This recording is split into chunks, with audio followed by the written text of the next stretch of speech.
suicide खात मरबो ना बियाह बात में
खाइले अन्न पानी छोड़ बना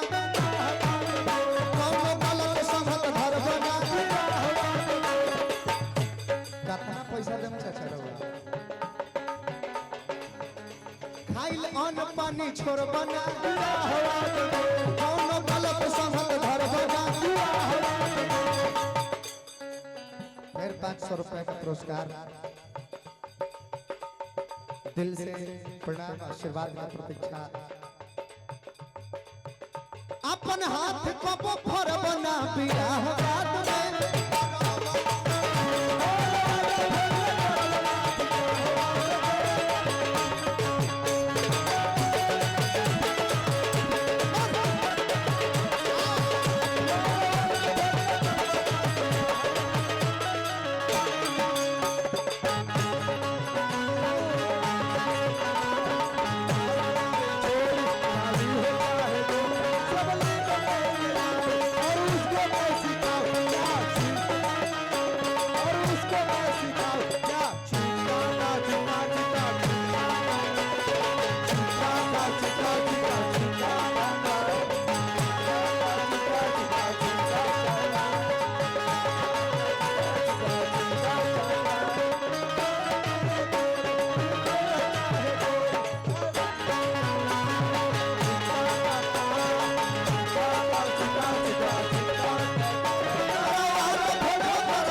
अरे पेन के देखा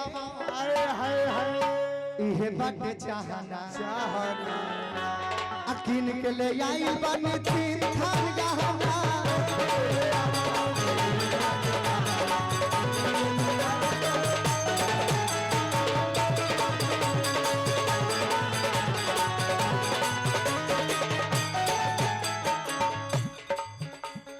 बोला मीठ पतिया ले ला होई नथिया मारे एगो ठुमका ले जा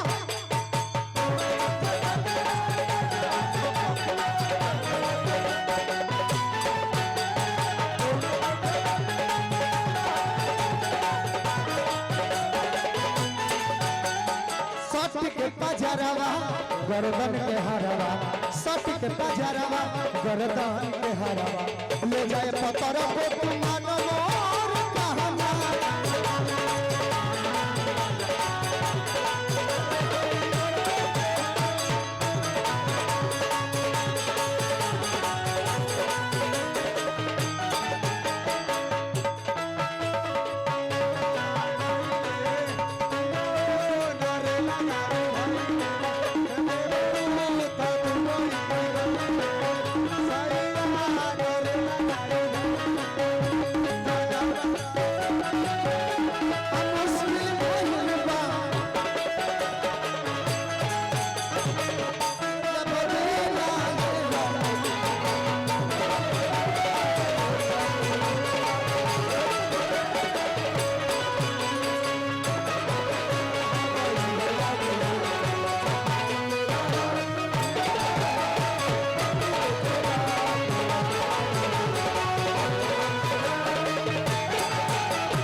अरे का कि कमी न देले भगवान हमें पूछ के नहीं थे यकीन तो तू पापा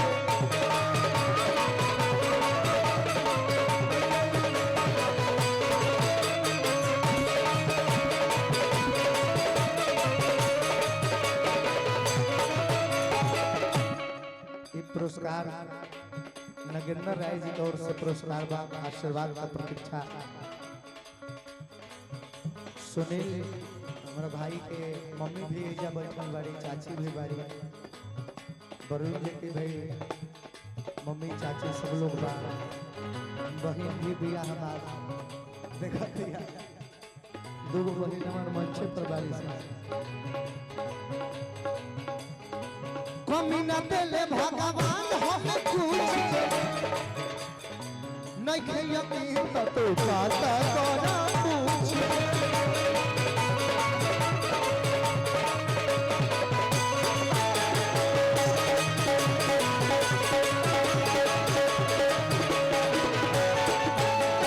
सुनाए झरेला तू कर जन तुला अजीवन भर जान बनी गोदिए मेरा